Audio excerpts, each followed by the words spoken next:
Dear students, today we will talk about genetic crosses.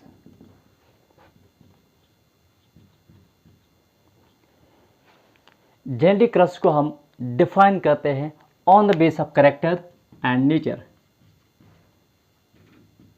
Character और nature की base पे हम जेनेटिक क्रॉस की स्टडी करते हैं। पहले हम देखेंगे on the base of character. Character के बेस पे जेनेटिक क्रॉस के क्या क्या टाइप्स हैं। On the base of character it may have following types: monohybrid cross,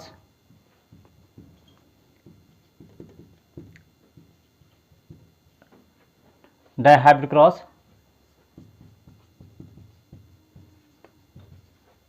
trihybrid cross and so on. Monohybrid cross वो क्रॉस हैं जिसमें हम एक कैरेक्टर की स्टडी करते हैं, means study of inheritance of one character, study of inheritance of one character, उस cross को हम बोलते हैं मोनोहाइब्रिड क्रॉस। फॉर एग्जांपल हम लेंगे height of plant, height of A plant, for example tall and dwarf, ये है मोनोहाइब्रिड क्रॉस। डायहाइब्रिड क्रॉस वो क्रॉस है जहां पे हम स्टडी करते हैं दो कैरेक्टर्स की, study of inheritance of two characters at a time। एक ही टाइम पे हम दो कैरेक्टर्स की स्टडी करते हैं, उस क्रॉस को हम बोलते हैं dihybrid cross. For example shape and colour of a seed,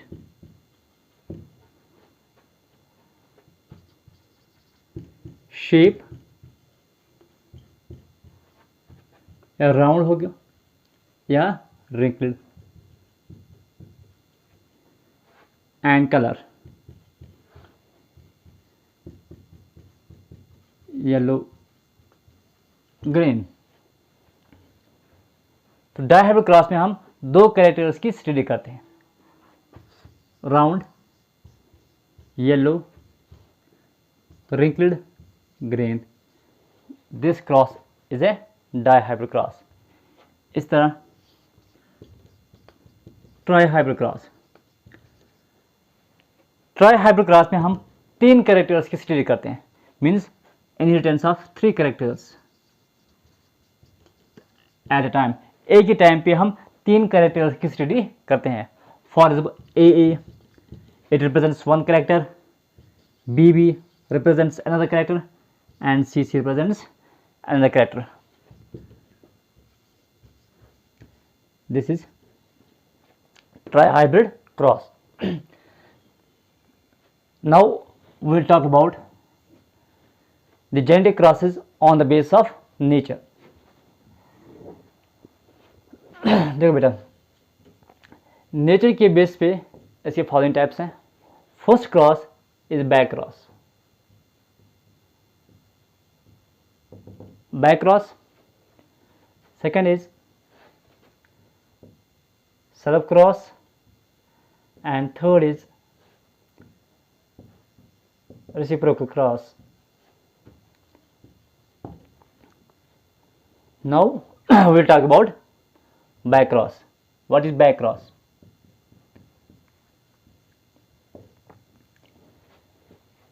back cross वो क्रॉस है जिसमें F1 इंडिविजुअल किसी भी पेरेंट के साथ क्रॉस होगा, चाहे पेरेंट डोमिनेंट हो या रिसेसिव हो। फॉर एग्जांपल हमने की monohybrid cross, tall and dwarf, tall and dwarf, दो डिफरेंट फॉर्म्स हैं of a character, means height of the plant एक कैरेक्टर है, उसके दो different forms, one is tall and second is dwarf. Tall is the dominant form, dwarf is the recessive form। तो cross करवाया तो हमारे पास आए capital T small T, this is the F1 hybrid. अगर F1 हाइब्रिड को हम इधर other parents के साथ क्रॉस करवाएंगे, या डोमिनेंट पेरेंट के साथ या रिसेसिव पेरेंट के साथ, उस क्रॉस को हम बोलते हैं बैक क्रॉस। और the back cross when F1 individuals are crossed with either of the parents, उस क्रॉस को हम बोलते हैं बैक क्रॉस। अब इस बैक क्रॉस के दो टाइप्स हैं। अगर हमने F1 हाइब्रिड को डोमिनेंट पेरेंट के साथ क्रॉस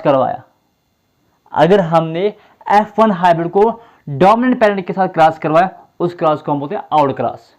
ठीक, अगर F1 को हमने रिसेसिव पेरेंट के साथ क्रॉस करवाया, उस क्रॉस को हम बोलते हैं test cross.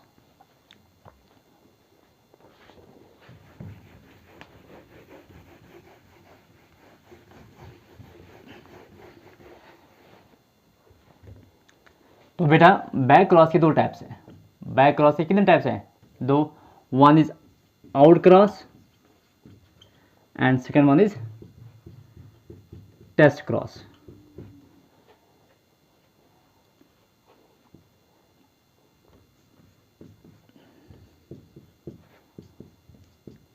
This is F1 individual.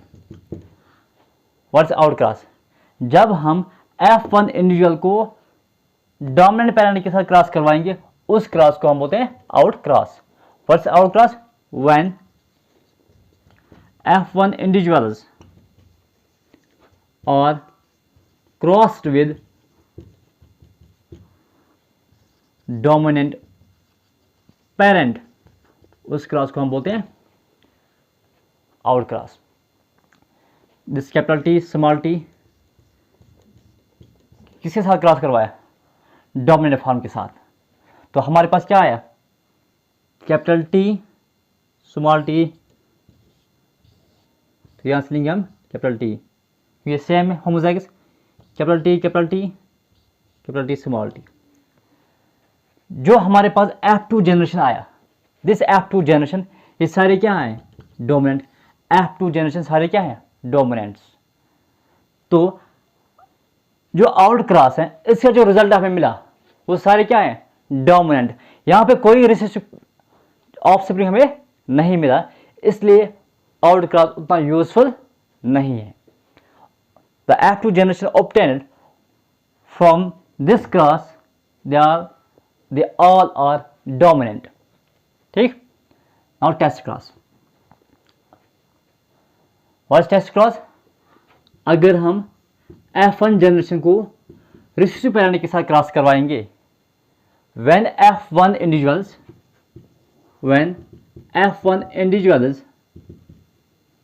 are crossed with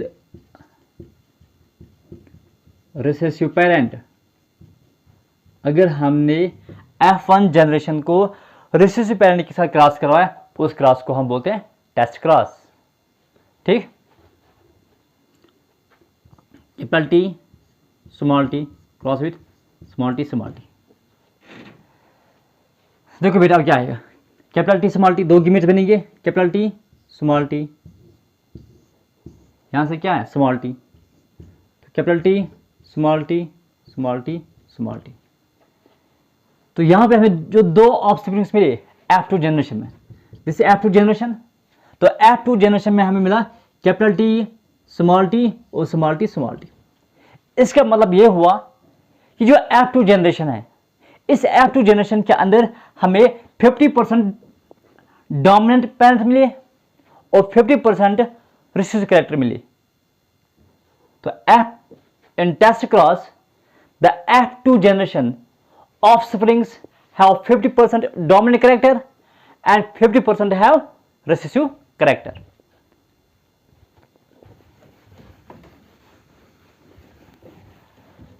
first observation from test cross. One, पहली ऑब्जर्वेशन यह है 50% डोमिनेंट इंडिविजुअल्स मिले और 50% रिसेसिव ऑफस्प्रिंग्स मिले बेटा। तो 50% डोमिनेंट ऑफस्प्रिंग्स और 50% recessive of springs.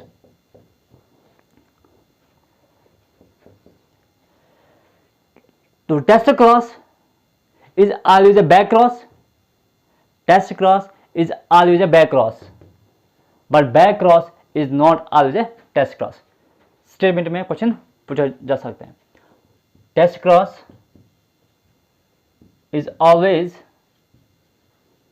a back cross.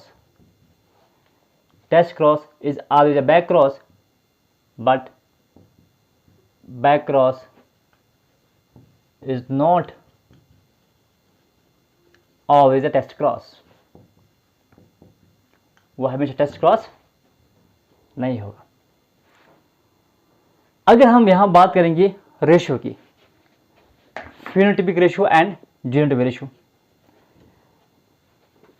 Capital T small T small T small T, तो हमें क्या मिला? Capital T small T, capital T small T small T small T small T small T, दो toll दो recessive. तो इसका मतलब ये हुआ 50% डोमिनेंट 50% रिसेसिव। तो टॉल कितने हैं? दो। ड्वार्फ कितने हैं? दो। तो phenotypic ratio is 1:1। In case of test cross, in case of test cross for monohybrid the ratio will be 1:1। This is phenotypic ratio. अब हम बात करें जीनोटाइप। जीनोटाइप क्या है? Same, capital T small T small T small T. तो phenotypic and genotypic ratio is same. Very very important point बेटा।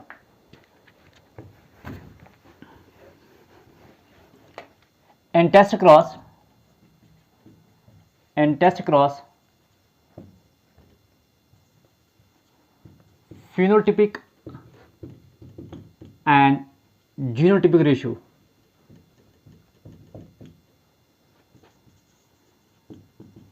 वो है सेम। अगर हम बात करेंगे monohybrid, for monohybrid test cross ratio is equal to 1:1। अगर डाइहाइब्रिड क्रॉस होगा, for dihybrid cross test cross ratio will be 1:1:1:1। क्योंकि मोनोहाइब्रिड क्या है? 1:1। मोनो इंटू मोनो हुआ डाई, तो 1:1:1:1। ये हमारे पास डाइहाइब्रिड टेस्ट क्रॉस रेशियो।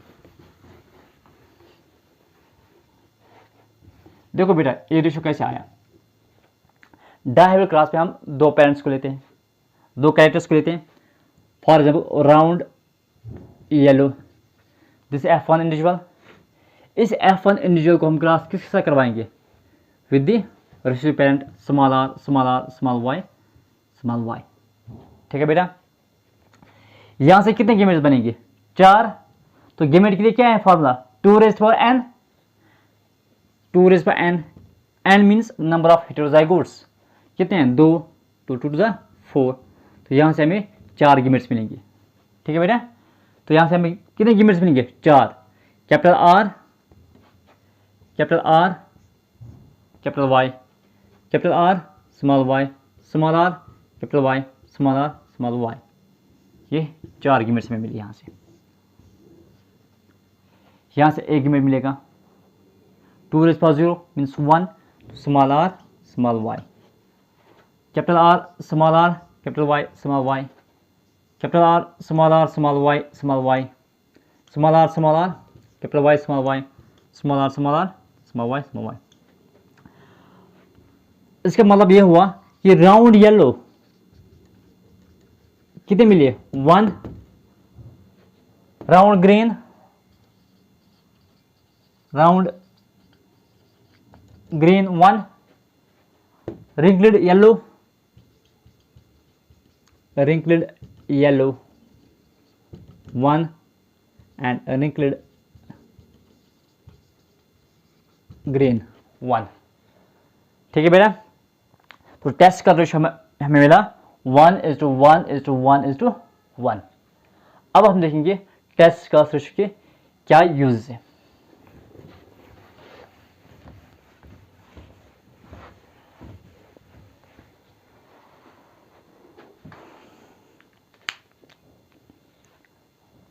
देखो बेटा, first use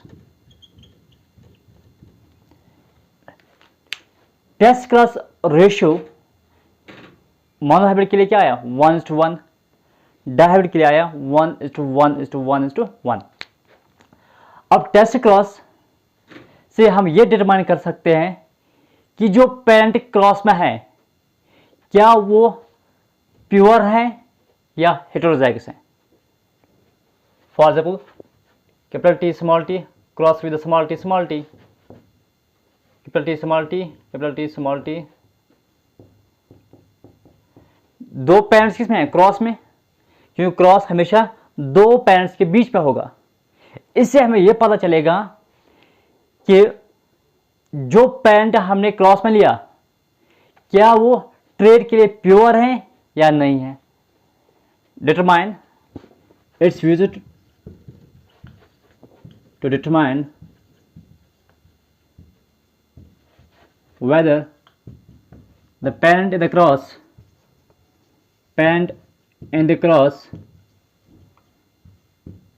is pure for trade under study or not।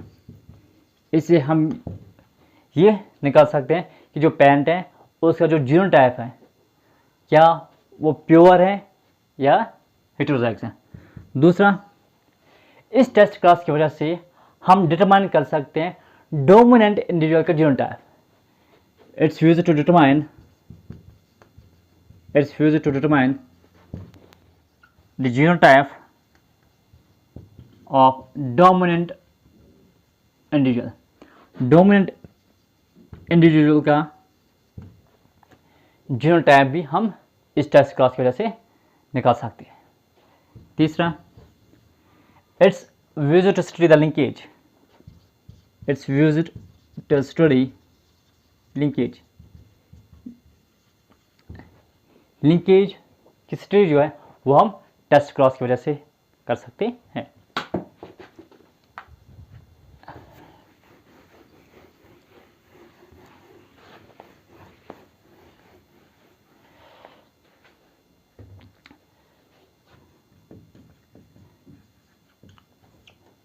तो test cross is used to study the linkage. देखो बेटा, अब लिंकेज जो है ये व्हाट्स लिंकेज, सपोज ये एक जीन है ये दूसरा जीन है, अगर ये जीन्स आपस में लिंक है उसको हम बोलते हैं लिंक्ड जीन्स। जब ये लिंक्ड जीन्स एक साथ इनहेरिट होंगे उस फिनोमेना को हम बोलते हैं linkage. What are linked genes? Linked genes वो जीन्स होते हैं जो आपस में कनेक्टेड होते हैं, लिंक होते हैं, उन जीन्स को हम बोलते हैं लिंक्ड जीन्स। अब बेटा यहां पे दो कंडीशंस है। अगर दो जीन्स के बीच में, suppose this is gene A, this is gene B, अगर इन दो जीन्स के बीच में जो डिस्टेंस है स्मॉल डिस्टेंस डी, अगर ये डिस्टेंस मोर और इक्वल टू 50 सेंटीमॉर्गन है, अगर दो जीन्स के बीच में 50 सेंटीमॉर्गन से ज्यादा डिस्टेंस है तो उस टाइम ये जीन्स लिंक्ड नहीं है।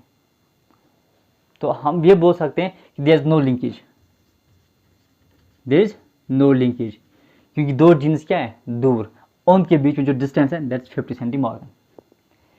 अगर लिंकेज नहीं है मीन्स आपस में लिंक नहीं है, तो इसका मतलब यह हुआ they show independent assortment. They show what? They show independent assortment. They show independent assortment. तो यहां पे 50% क्रॉसिंग ओवर होगा, 50% क्रॉसिंग ओवर।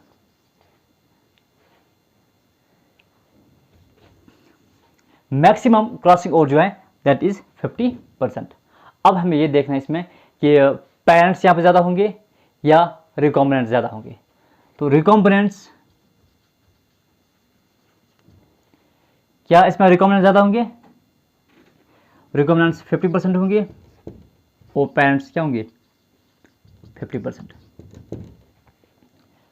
पेरेंट जीनोटाइप 50 होगा और रिकॉम्बिनेंट भी 50% होगा। अगर दो जीन्स के बीच में जो डिस्टेंस है अगर वो 50 सेंटीमॉर्गन से ज़्यादा है बेटा। अगर दो जीन्स के बीच में, दूसरी कंडीशन, अगर दो जीन्स के बीच में डिस्टेंस लेस देन 50 सेंटीमॉर्गन है, अगर दो जीन्स के बीच में 50 सेंटीमॉर्गन से कम डिस्टेंस है तो उसका मतलब ये हुआ कि वो जीन्स लिंक्ड है, they are linked genes. Linked genes means वहां पर लिंकेज होगा। अगर लिंकेज होगा इंडिपेंडेंट असॉर्बेंट बेटा नहीं होगा, नो इंडिपेंडेंट असॉर्बेंट, नो इंडिपेंडेंट असॉर्बेंट। तो यहां पे इंडिपेंडेंट असॉर्बेंट ऑफ जीन्स नहीं होगा। फॉर एग्जाम्पल जीन ए या जीन बी, ए और बी के बीच में डिस्टेंस 10 सेंटीमॉर्गन है। अगर ए और बी जीन के बीच में डिस्टेंस कितना है 10 सेंटीमॉर्गन, तो डिस्टेंस क्या है सेंटीमॉर्गन। जितना डिस्टेंस होगा दो जीन्स के बीच में उतना ही रिकॉम्बिनेंस होगा। Distance is equal to recombinants.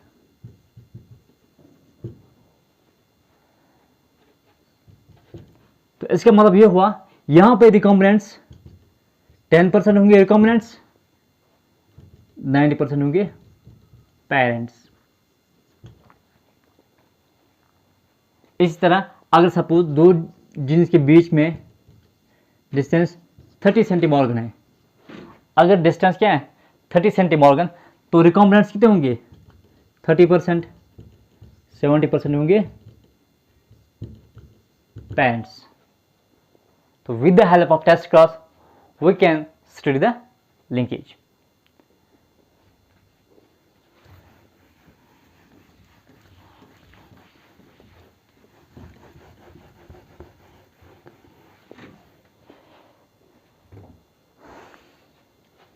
उसके बाद है बेटा रेसिप्रोकल क्रॉस। पहले हम सिंपली क्रॉस करते हैं। वन पेरेंट इज मेल, दूसरे पेरेंट क्या होगा फीमेल। सपोज अगर मेल का जीनोटाइप कैपिटल टी है, फीमेल का क्या होगा स्मॉल टी, तो क्रॉस करवाया कैपिटल टी स्मॉल टी आया। दिस F1, इस F1 की हम अब सेल्फिंग करवाएंगे। जब सेल्फिंग करवाया तब जाके हमें मिला F2 जनरेशन। F2 में capital T small T and small T. तो टॉल कितने हैं, टॉल 3 है, ड्वार्फ कितने हैं 1। This is the normal cross. Reciprocal cross means जब हम पैरेंटल सेक्स को रिवर्स करेंगे, उस क्रॉस को हम बोलते हैं रेसिप्रोकल क्रॉस। तो रेसिप्रोकल क्रॉस क्या आएगा, फीमेल कैपिटल टी आएगा, मेल क्या आएगा स्मॉल टी, क्योंकि यहां पे हमने सेक्स को क्या किया रिवर्स किया। तो this will be capital T small T F1। तो अब F1 को हम सेल्फिंग करवाएंगे। तो कैपिटल टी स्मॉल टी। तो यहाँ पे भी टार कितनी मिली 3, ड्वार्फ कितनी मिली 1। तो रेशियो क्या है 3:1। मेंडल ने रेसिप्रोकल क्रॉस क्यों किया था, मेंडल ने रेसिप्रोकल क्रॉस इसलिए किया था क्योंकि वो ये जानना चाहता था कि पैरेंटल सेक्स से क्या इफेक्ट है क्रॉस पे या नहीं है। तो यहाँ पे क्या मिला, देयर इज नो इफेक्ट, क्योंकि जो यहाँ पे भी रेशियो जो है वो यहाँ से भी आया। तो रेसिप्रोकल क्रॉस और नॉर्मल क्रॉस का जो रेशियो है दैट कम्स सेम। अब इस रेसिप्रोकल क्रॉस की कुछ एक्सेप्शन है। पहला एक्सेप्शन जो है that is cytoplasmic inheritance. Cytoplasmic inheritance या extra nuclear inheritance. Cytoplasmic inheritance और एक्स्ट्रा न्यूक्लियर इनहेरिटेंस। इसका मतलब ये हुआ कि हम ऑर्गेनली डीएनए का इनहेरिटेंस पढ़ते हैं, means inheritance of organelle DNA in offsprings from parents।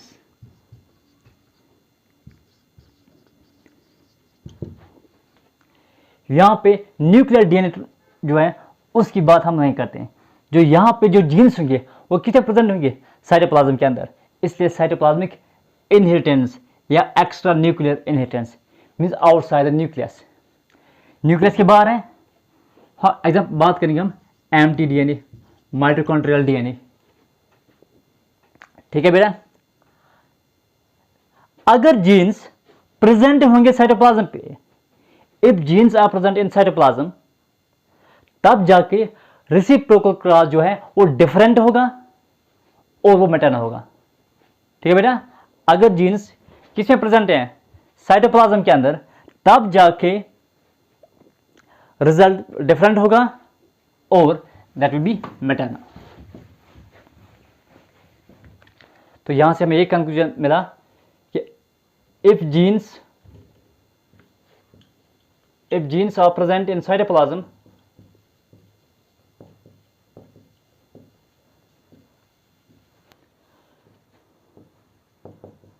reciprocal cross results will be different। एक को डिफरेंट होंगे and maternal this the first exception to reciprocal cross. दूसरा एक्सेप्शन जो है दैट्स सेक्स लिंकेज।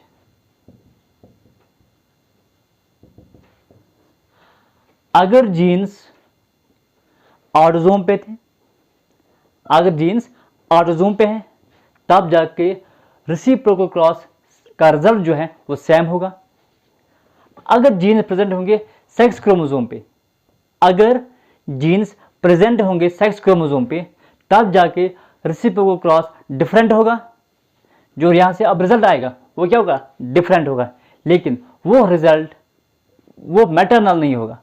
डिफरेंट होगा result लेकिन maternal नहीं होगा। मैटरनल तब होगा जब जीन्स कहां पे मौजूद होंगे, साइटोप्लाज्म के अंदर। If genes are present in allosomes, if genes are not present in autosomes, then reciprocal cross will be different but not maternal,